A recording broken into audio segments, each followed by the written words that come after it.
Good morning, students. Now see the last question of exercise 7.1, the question number 8. Okay? तो इसके आपको 4 part जो है ये प्रूव करने हैं. सबसे पहले क्वेश्चन पढ़ते हैं. क्या है यहाँ पे? कहता है in right triangle A B C. कहता है ये जो राइट ट्राइंगल है that is A B C, right angle at C. जो कहता है राइट एंगल है वो सी पे. राइट एंगल मीन्स 90 डिग्री का जो एंगल है वो सी पे बन रहा है. अब बोलता है कि M is a mid point of hypotenuse AB. जो M, ये जो हाइपोटेनियस AB है तो M उसका क्या है? मिड पॉइंट है. ओके और उसके बाद उसने कहा C is join to M. तो C को M से ज्वाइन किया गया and produce to a point D और D तक प्रोड्यूस किया गया. Okay such that DM is equals to CM, जिससे DM और CM दोनों इक्वल हो गए. Point D is joined to point B. Okay, point D to join point B. फिर D और B को ज्वाइन कर दिया गया. आपको सबसे पहले क्या पूछा? आप ये बताइए triangle AMC, that is AMC. ये triangle and triangle BMD. Triangle ये जो है वो क्या है?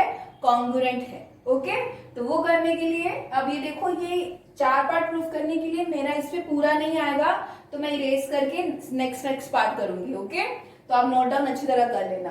तो फर्स्ट पार्ट करते हैं. सबसे पहले हम क्या लिखते हैं? गिवन. ओके सो गिवन क्या है आपका कि ABC is a triangle, right angle at C. Okay right angle किस पे है? सी पे है. अब उसके बाद है वो क्या कहता है कि आपको और भी गिवन दिया है उसने.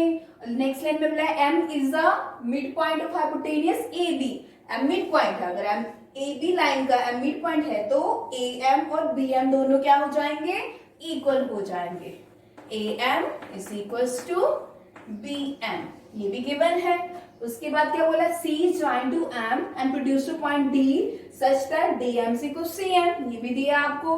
DM और जो CM है वो भी हमारा क्या है? इक्वल है. ओके चलो प्रूफ पे टू प्रूफ क्या करना है? अब देखो टू प्रूफ में मैंने सबसे पहले ये फर्स्ट में बार बार गिवन और टू प्रूफ नहीं लिखूंगी तो ये गिवन यही आएगा सब में. और टू प्रूफ जैसे ये वाला है तो मैं इसको लिखूंगी. तो triangle AMC is congruent to triangle BMD. इसको इसके कॉन्ग्रुएंट करना है. चलिए प्रूफ करते हैं. हम ये कहते हैं हम दो ट्राइंगल्स, जिस ट्राइंगल को कॉन्ग्रुएंट प्रूफ करना वही दो ट्राइंगल्स लेंगे. तो AMC और BMD. In triangle AMC and triangle BMD.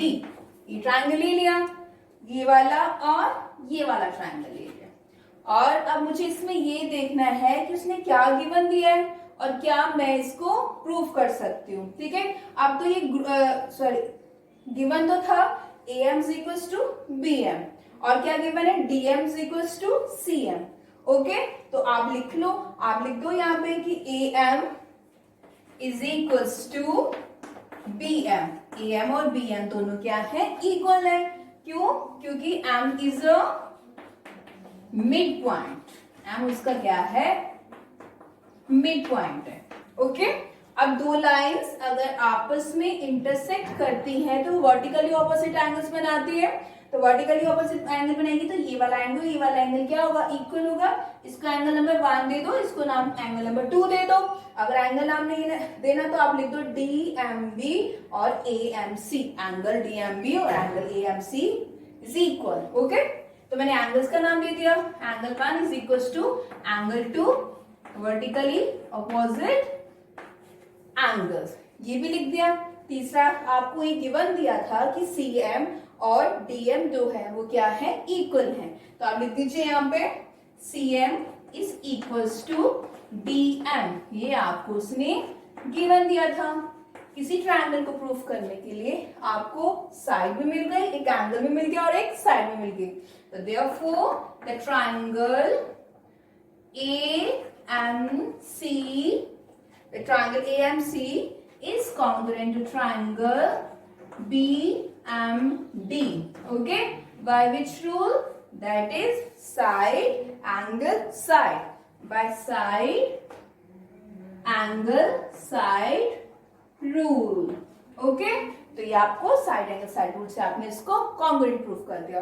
अगर मैं इन दोनों ट्रायंगल्स को कॉन्ग्रुएंट प्रूफ कर दी तो मैं ये भी तो बोल सकती हूँ DB is equals to AC, DB और AC इक्वल होता है ना। अगर ट्रायंगल्स कॉन्ग्रुएंट है तो इसका मतलब कॉन्ग्रुएंट है, तो अगर मैं ओवरलैपिंग करूंगी तो ये दोनों साइड्स भी तो इक्वल आएंगे। तो ये भी लिख सकते हैं इसमें DB is equals to AC by CPCT। CPCT का क्या मतलब होता है? Corresponding parts of congruent triangle. फिर आप देखिए, अगर मैं बोलूं कि ये वाला एंगल और ये वाला एंगल भी तो मैं इक्वल बता सकती हूँ, ठीक है ना। ये वाला एंगल, सॉरी दिस एंगल और दिस एंगल, इसको भी तो मैं बता सकती हूँ कि ये भी दोनों क्या हो सकते हैं? इक्वल। जब ट्रायंगल कॉन्ग्रुएंट हो गए तो ये एंगल भी, ये वाला एंगल और ये वाला एंगल भी क्या होगा? इक्वल होगा। तो इसको नाम दे दीजिए आप angle DBM। Angle DBN is equals to angle, देखो DBM is equals to angle CAM। Angle CAM, तो इसको क्या बोलेंगे? ये क्या हो गया? DBM और CAM, इसको भी हम क्या नाम देंगे? CPCT, that is corresponding parts of congruent triangle. अब मैंने इसको ये क्यों यूज करा? DBM और CAM क्यों यूज करा? ये एंगल्स क्यों लिए? क्योंकि मुझे एंगल DBC पूरा एंगल, ये पूरा ओके, ये मुझे बताना है कि ये भी क्या है? 90 डिग्री है। इसलिए मैंने एक तो साइड ले ली कि DB is equals to AC, और मैंने ये बोल दिया कि ये वाला एंगल और ये वाला एंगल भी इक्वल हो सकता है। ओके, तो क्यों कर रहा है वो हम इस नेक्स्ट पार्ट में देखेंगे कि मैंने इसको ये एंगल भी क्यों लिया, दो CPCT क्यों लिए। Okay, let's see the next part. अब इसका सेकंड पार्ट देखिए, आपको ये टू प्रूव करना है कि angle DBC is a right angle triangle. Okay, तो अब मैंने फर्स्ट पार्ट में क्या प्रूव करा है कि दैट इज DBM और AMC, मैंने यहाँ पे क्या लिख दिया? CAM लिख दिया, तो आप AMC लिख सकते हैं यहाँ पे। ओके, तो ये प्रूफ कर दिया कि ये क्या है? दोनों इक्वल है बाय CPCT रूल। अब हम क्या करेंगे इसको? अब ये इसको DBC is right angle triangle, तो टू प्रूफ में लिखते हैं हम यहाँ पे, that is angle DBC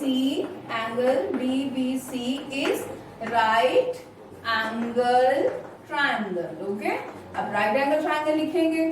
right angle triangle means आपको ये प्रूफ करना है कि यहाँ पे क्या बन रहा है? पूरा 90 डिग्री का एंगल बन रहा है, और ये गिवन है कि एंगल C पे तो 90 डिग्री है।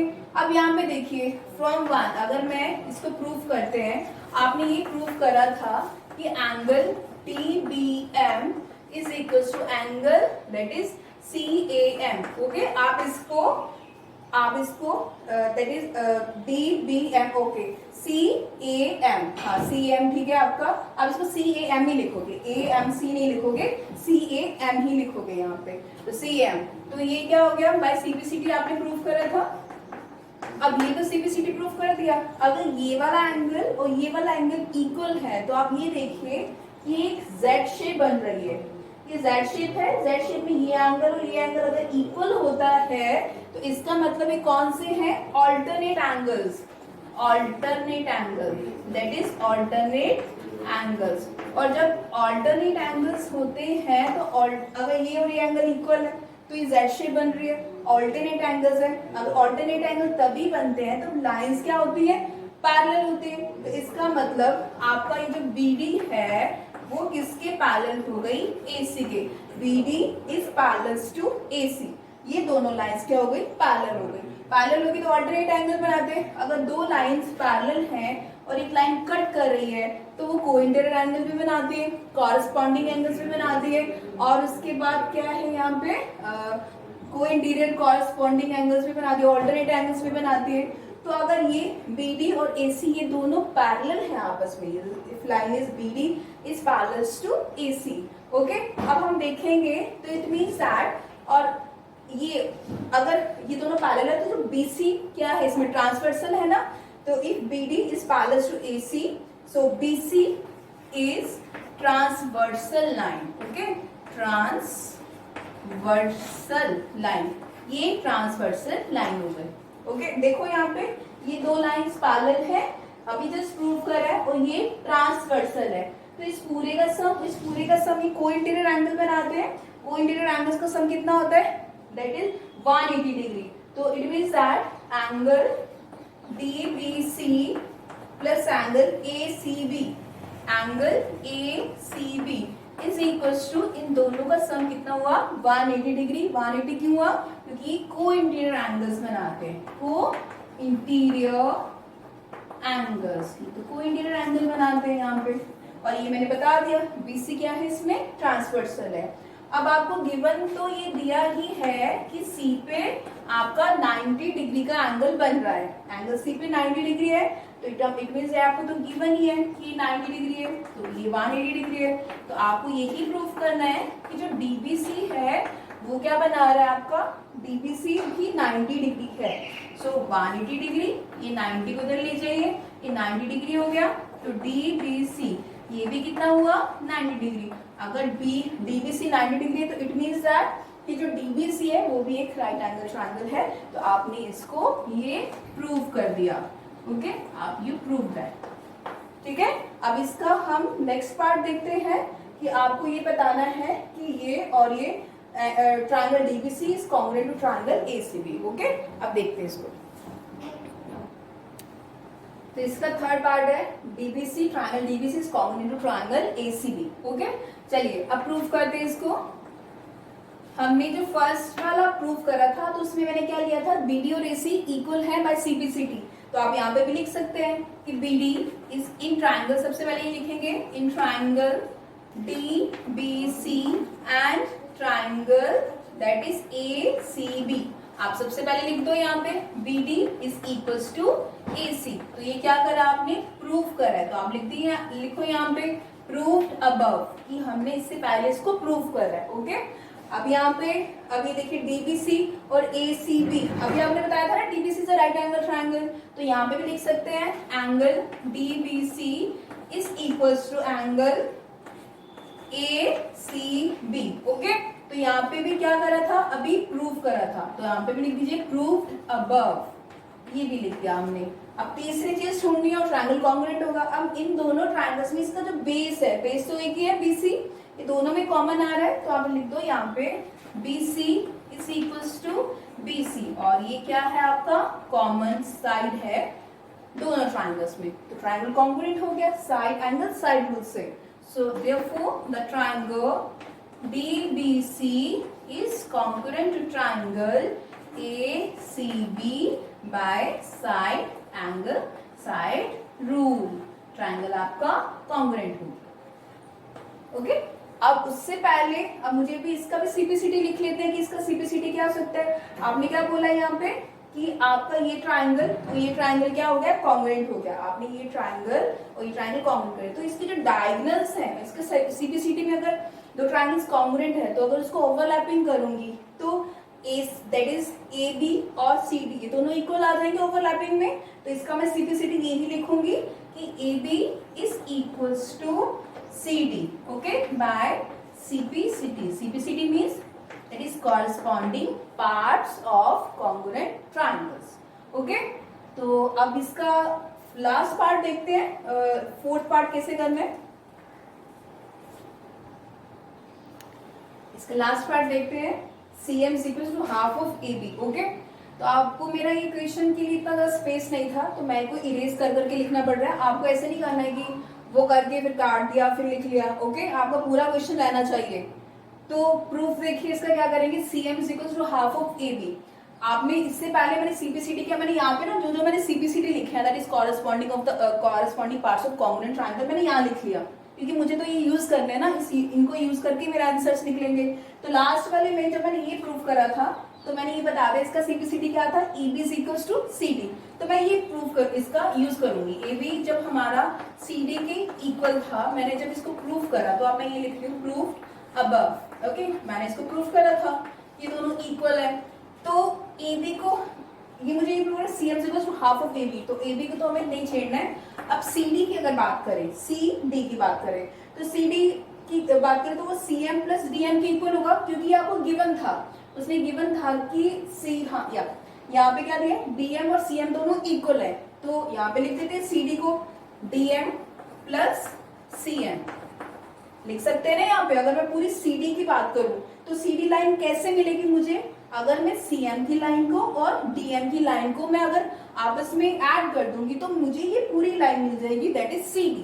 तो AB को यहाँ रहने देते हैं, और यहाँ पे DM और CM दोनों क्या थे, इक्वल थे, तो मैं DM की जगह पे CM पुट कर सकती हूँ ना, तो मैंने DM की जगह पे CM पुट कर दिया, और यहाँ पे तो ऑलरेडी CM था, तो EB किसके इक्वल हो गया आपका, दैट इज 2CM। ठीक है, एक CM इसका, एक CM इसका, तो दैट इज 2CM।